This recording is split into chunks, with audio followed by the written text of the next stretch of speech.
We're sisters, best friends, and authors on a mission to help you stoke your creative fire and live the life of your dreams. We believe that purpose fuels passion and that creativity is your secret weapon for mass construction. There's never been a better time to bless the world with your dream realized. You're listening to The Kate and Abby Show. What's up, guys? Welcome to another episode of The Kate and Abby Show. This is episode 26. And today, continuing our Preptober series for you guys, we're talking about how to overcome writer's block and lack of inspiration. How to get out of a uninspired slump. Uninspired, not uninspired, right? Either one, whether you're non-inspired or uninspired, we're going to help you get through that. Talking about our own personal practices, how we do that. I think that's something quite a few people get nervous about dealing with during NaNoWriMo because NaNoWriMo, which way is correct? NaNoWriMo. I've heard people say it both ways, but I say NaNoWriMo. All right, NaNoWriMo is that like, okay, we're under pressure. We have to write X amount of words in this much time. And then you start to feel uninspired and you're like, oh my gosh, this can't be happening. Because you don't have that much time to... Yeah, and a lot of times that pressure can make you kind of freeze. Right. Like you go into like this freeze, your brain goes into like this fight or flight or freeze thing and really more freeze. And you're like, I can't write. I don't know. Yeah, I feel like the more pressure you put on yourself, the less you're going to be able to do it. Yeah, for sure. You have to come from a place of being...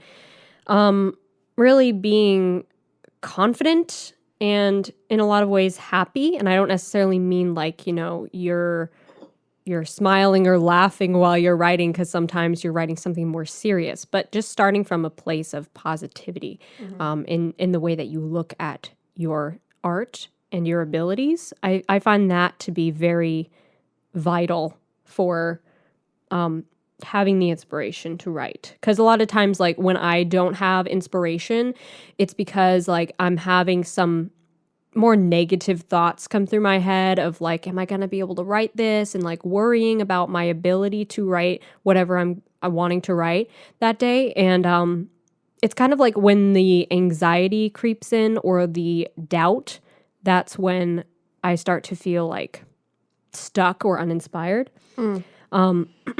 But yeah, if you, but I feel that. Yeah, but if I'm like approaching it with more confidence and like a positive attitude, like I can do this, I got this, then it usually comes to me very quickly and very easily, and I feel more inspired. Like, do you find the same thing? Yeah, absolutely.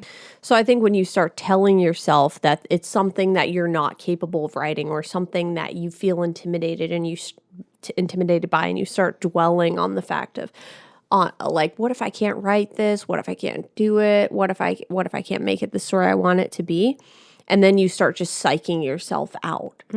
And that's not a good place, like you were just saying, to start writing from. That's not an inspired place. That's a place where you're like kind of nervous and scared.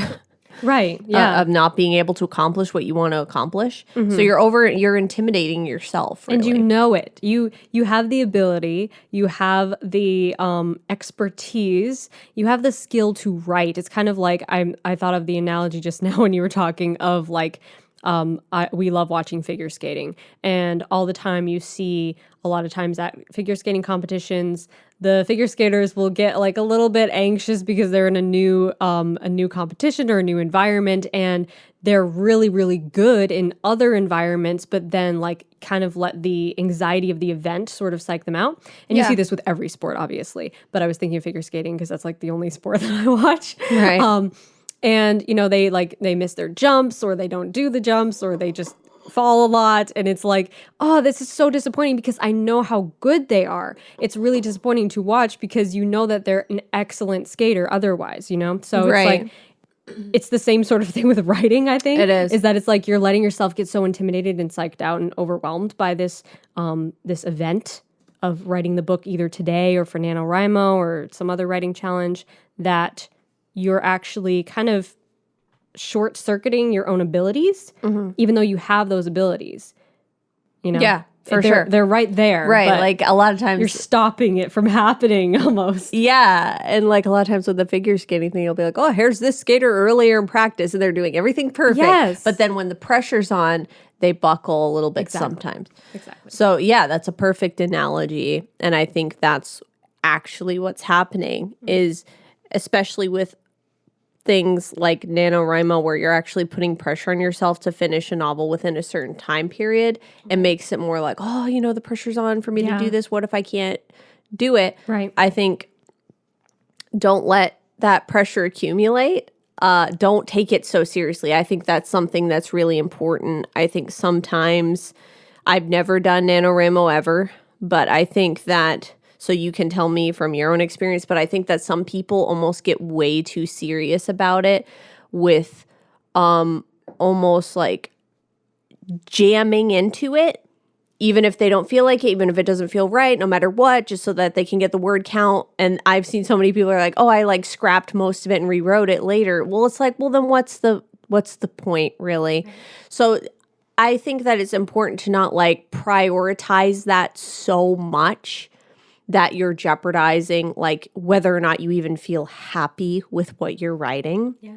So I think having the goal of I'm going to participate in NaNoWriMo and write as much as I can as long as it feels comfortable for my my writing capacity, then that's a good goal. But to like jam through it even if you feel really unhappy with what you're writing isn't necessarily the most psychologically or emotionally healthy thing to do as a writer.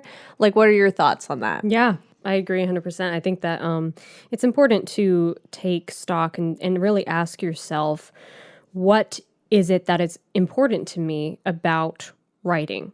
And usually the answer won't be, it's the most important thing is that I finish this book and I write the entire thing in 30 days.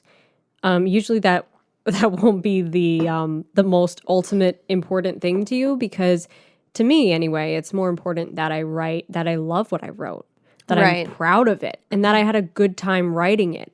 And of course, it's good to write consistently every day, make a habit of that, which we talked about in the last podcast. Check that out if you didn't see it. It's good to make that habit of writing every day, and that will help to make you less overwhelmed, I think, when you do approach writing, because it's more of a regular occurrence. But I think it's good to ask yourself, like, what is really important to me? And then actually write it down on a piece of paper. Like, make a short list of the things that are really important to you, or just one thing when you write. Let's say the one thing is that I am happy with what I wrote, or that I have a good, enjoyable time writing. If those are your two things, let's say those are your two things, and that are really important to you, and then you go and write your book one day, and then you feel kind of like, oh, I wish I'd written more words, or I wish that I don't think I'm going to win NaNoWriMo. I don't think I'm going to write 50,000 words, or you're just feeling kind of disappointed in yourself because of word count or because of something else technical like that. Go back to your list of things that were really important to you and look at that list. And if it's not on the list, then you're not allowed to feel disappointed about it. Right. You're not allowed to get angry at yourself about it. Okay. So the things that are really important to you, just like understand what those are. Look at it more objectively when you're not like in the moment getting frustrated. And then when you are in the moment getting frustrated, you can go back to that list and be like, it's not on the list. It's really not important to me. Right. You know? That's great advice, because you're right. It really doesn't matter if it's not on the list of things that are actually meaningful to you about this particular writing journey. Right. And I think too, like, there's just so many important things about writing that word count shouldn't be, or putting pressure on yourself to meet a certain word count shouldn't be like high on that list, because there's so many other things, like you were saying, about actually having an enjoyment in the journey of writing the book is more important than how fast you write it or how many words you're putting in per day. Like, when I wrote my book, Worlds Beneath, which is the second book in my series, The Blood Race, That book I wrote off and on for a year, which is actually a long time for me personally in the pace I typically write. I wrote The Blood Race in 4 months. I wrote Resurgence in 5 months. I wrote Anomaly in a month. So for one of the middle book to then take, which of course it was before Resurgence and Anomaly, but for that book out of the series to take a year felt different. But what I came to realize is there was nothing wrong with that. And in order to write the book well and to stop getting stuck and feeling like, what's wrong? I had to get rid of all these preconceived notions of how the writing experience should go and realize this is a different book. This is a different journey. I'm at a different place in my life now than I was when I wrote my last book, which is another thing I think a lot of writers who are experiencing writer's block or lack of inspiration. And if you've written another book and you're like, why isn't this writing experience feeling like, that one or that book or that novel? You're at a different place in your life now than you were then, which is neither good nor bad, really. It just kind of is what it is. But it's something to be aware of, that what you're working through in your own personal life is affecting your writing. Every other area of your life affects your creativity. I always say this, if you follow my YouTube channel, you've heard me talk about it before, that how you're living your life is affecting your creativity. So if you're going through if you're constantly stressed out every other area of your day, or even quite a few areas, let's say you're in school and you're dealing with lots of high pressure classes, maybe now you're having to do classes online and that's even more stressful for you. And then you expect at 6 o'clock tonight, I'm going to write my novel and feel 100% inspired. Well, you might not, because so many other areas of your day are stressful that your body's like, oh, I'm still feeling stressed out. So that's going to carry over into your creativity. So I think that the best thing we can do is realize that and use it to our advantage by taking care of ourselves in every other area, and by slowing ourselves down and figuring out how to look after ourselves in the best way we can is actually going to carry over into our creative lives and help us be more creative, because we'll feel better. Yeah. Physically. Yeah. And emotionally. 100%. I've definitely experienced that myself with, and of course every creator has, with you make a plan to write later in your day, especially. And then you go through all the stuff in your day that kind of stresses you out. And then you don't really feel like writing after that. It's Yes. Oh, this was going to be my writing time, which is why I think it's really important, if you have the availability to do this, if you have the freedom to do this, is to chase inspiration. And by that, I mean stopping what you're doing if you have the ability to do this. If it's this can happen later, I can move things around, and you feel inspired to write, say, at 12 o'clock. And you have some other things that you should be doing, but they can be pushed to later. They can be pushed to tomorrow even. Maybe you should take that time to write now, because later you might not feel like writing. Later it might be more difficult and you'll have a frustrating overall negative experience. This is something that I've always done, really. Probably done more so over the past year.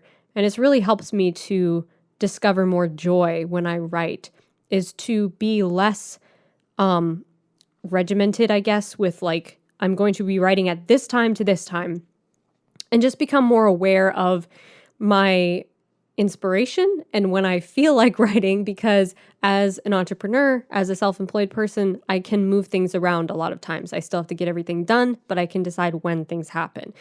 So that's really awesome for if you have some creative aspect of your work that you have to do, but it's not something that you can just call upon every single time you need it, you can, but it might not be super inspiring of an experience. Right. You can technically write at any moment of the day if somebody forced you to. Yeah. But you don't want to feel like you're forcing yourself to do it. So that's kind of my point, is you don't want to feel like you're having to force yourself to do something at a particular time.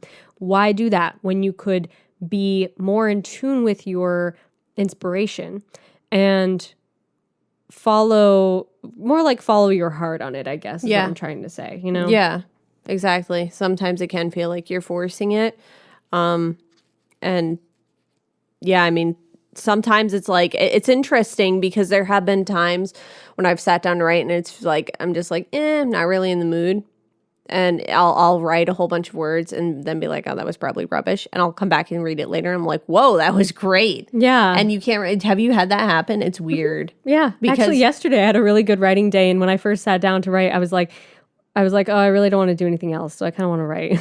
Yeah. So I started writing and I was like not really into it. It took me like probably 20 minutes to write one paragraph and maybe longer. And I was like, this is going really slow. Maybe I shouldn't write. And then I like it kind of like clicked into place and then I started writing. Yeah. And then I just was like, I wrote till like 8:00 Wow. that night. And I was like, wow, I wrote a lot of words. And then I was really happy with what I wrote. So Yeah, you can almost write yourself out of a slump. Yeah, Sometimes. yeah. If you stick with it. It reminds me of some of you guys who practice meditation might be able to relate to this. But when I meditate, and if I choose to do like an hour-long meditation, it will take me like 20 minutes of struggling to get into a meditative state to get there. I'll feel like I don't want to do this. My brain's wandering all over the place. I don't feel like doing this right now. I don't have time to do this right now. I'm just not into it. But then if I keep coming back, keep pulling my mind back to the present moment, keep breathing through it and sticking with it, like it's like once I get past 20 minutes, it's like the rest, it's just like it clicks like you just described. And it's like I'm in this complete peaceful state and the rest just like flies. And I feel like it's that way for a lot of things like writing. It's almost like a moving meditation in a way, almost like a mental meditation that you're doing. Like even though you're doing something, it can still be meditative because it's like you get into this rhythm and suddenly your brain isn't focusing on all these other things that are distracting it, because really that's what writer's block is a lot of times, is things are distracting you and or you're associating something negative with the process of writing. right. Oh, I feel like I don't have ideas. Oh, I feel like I'm not meant to write this book. Oh, I feel like I can't write this book. So those are just negative emotions that you're now, your brain's associating that negative thought, whether it was something someone else said or something negative talk in your head said. Now you're associating that negative feeling with the action of sitting down at your computer to write. So if you can just let go of that association, which is really a distraction to think about that, or if it's just things distracting you, your kids, your pets, cars going by outside, Pinterest, whatever, if you can let go of those things, those are, I mean, aren't those really the fabric of what makes up elusive writer's block? Yeah. Most of the time. Yeah, because when you get into a really good writing mood, it's like nothing else exists. Yeah. And, you're like in sort of this, you're in another world, Yeah, literally. exactly. I totally And you know what feel mean. like you're, like even somebody walking through the room saying hi to you, you're like, Yeah. what? Yeah. Yeah, Like literally I'm good. 2-minute delay. Yeah, That's it's like happened. I'll you be have like, to hey, depart the Abs. Like fictional literally world. 2 minutes later, and she'll be like, good, how are you? And I'm like, what are you even replying to? I forgot at this point. But like, Exactly. And that's like that's the writing moods that we crave. Yeah. Like you want to get into that every time you write. And it doesn't happen every time, but it's really nice when it does happen. And I think you can definitely do things that get you into more of that kind of a headspace. And one of those things that I've found for myself that really helps in getting in starting up again, when you like come back to your book and you're like blank page syndrome, even if you're picking up somewhere where you left off, it's really good for me anyway, I've found, to read what you've written in the past, especially what you wrote just before that, or even back farther if you're like switching point of views, if you want to like get back into the character's voice of the It's a character cool that idea. you're going to write. Yeah, because it almost like tricks your brain into thinking that you're writing already. Because like if you go back and read what you wrote before, or even like edit a little bit, not heavy duty editing, just like a little bit, you kind of like get into that frame of mind of like, yeah, I'm in this scene, I've written this scene, and you kind of like bring yourself mentally back to how you felt when you were writing last time. yeah, like I've that experienced, that's a good idea, because when I do that, when I read back through my old writing, it's like almost like the different reactions and emotions, you like relive them. Yeah. So it's like those neurons are wiring and firing all over again. Yeah, exactly. That's really that's cool. exactly what's happening. And so you can I think that can help to get you in the writing mood. Yeah, that's really good advice. I think also self-care for creatives is a really practical thing that I use to nurture creativity, because I think a lot of people just expect to, get motivated and get geared up and get keyed up and now you're creative. And that's not how it happens, really, for a lot of us. I really think on a fundamental level, we have to nurture creativity. And that means every other area of our lives. Like, I think I did a couple videos about this in the past, but like things like nourishing your body, like eating the right foods, which sounds like it wouldn't be associated with the act of writing at all. But I've noticed huge difference between days when I like skip breakfast or I eat, poorly. I'm just grabbing like a piece of toast or whatever. I'm not eating. I'm not fueling myself properly. I'm only having like way less food than I normally do, or not nutrient dense food. It totally affects how my brain is functioning. I'm not thinking as clearly as I normally would. I'm not as stoked up about writing. It's more like I'm a little bit like grumpy or edgy, or hangry. If I've had hangry, a little bit hangry, or too much caffeine can cause that. So look at, what am I putting in my body to nourish myself? Because your brain is burning like somewhere from 250 to like 500 calories sometimes. And that's for just an average person, not a writer specifically, or someone who, I would love to see like how many calories like people who are writers or mathematicians or scientists who are just constantly using their brain all day long, living in their head. Like, how many calories is your brain burning? I know I've thought about that too. Like with all these neuroscience studies, I'm like, I want to see someone do a study with like having a writer like writing in an fMRI machine and just like see what their brain is doing, because that would be so interesting. Yeah, exactly. Amazing. It would be amazing. And so like that, and then the little like ritual I go through every morning before I write is, how do I make my environment like conducive and relaxing? Mostly, how do I slow myself down and relax myself? So I do essential oils, salt lamp, soothing music. Those three things always happen before I sit down to write, because otherwise it's like I'm all on edge or stoked up, but I'm not like calmed down enough to really land in the present moment and be able to focus on what I'm focusing on.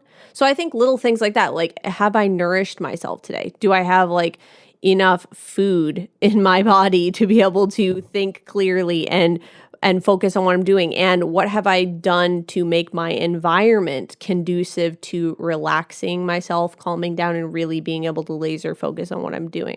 Right. Like, those are the practical steps like I take. Like, what do you do? Because I know you have some rituals that you do to kind of like create a nourishing environment for yourself.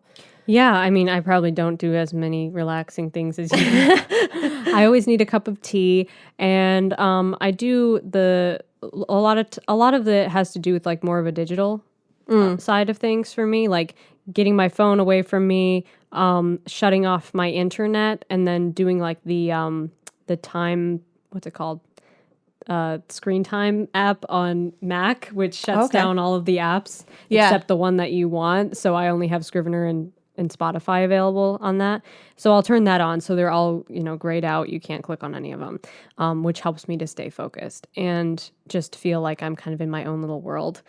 Also, like using Scrivener themes and stuff like that helps me to just create more of a visual environment that is more conducive to being inspired. But yeah, I mean, staying nourished, and also like doing a lot of times like doing like different exercises and stuff that gets you like either whether it's yoga or some other type of exercise that gets you into more of a healthy, relaxed state, right? Both mentally and physically. That's a great point. The yoga. Yeah. Yoga is perfect for that because it has to do with, breathing, deep breathing and movement, which is awesome. Right. But you'll find that like your body feels different and your mind feels different as an extension of that. Right. It's like a complete shift in energy. Yeah, exactly. It's the energy, really. Yeah. Otherwise, you kind of feel like stuck and like you have all this energy pent up. Yeah. Exactly. I find too, like, Qigong is great for that, which for those of you who might not have heard of Qigong before, I highly recommend just like YouTubing it, Googling it. What's great about it is it's something you can do in any space for like 5 to 10 minutes. And it's just so good for your energetic cellular body. It just can totally shift how you feel energetically.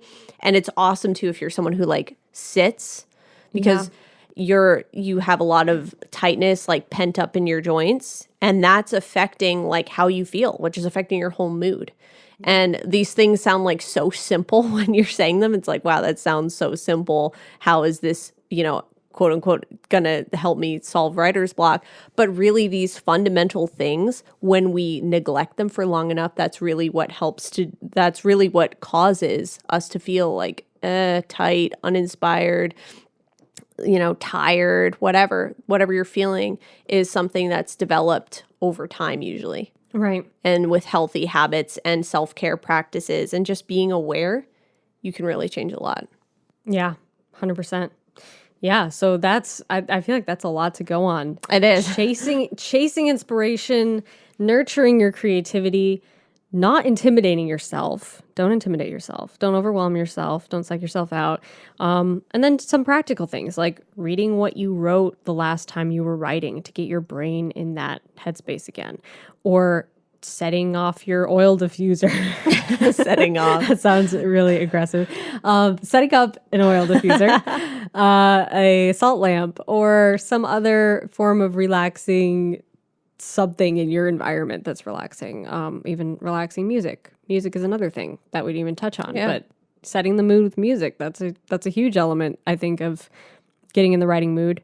And check out our last episode of the podcast, because we also delved more into how we set up our writing spaces so that it inspires us. Yeah, that's definitely a must listen for those of you who are doing NaNoWriMo or any writing challenge or just writers in general.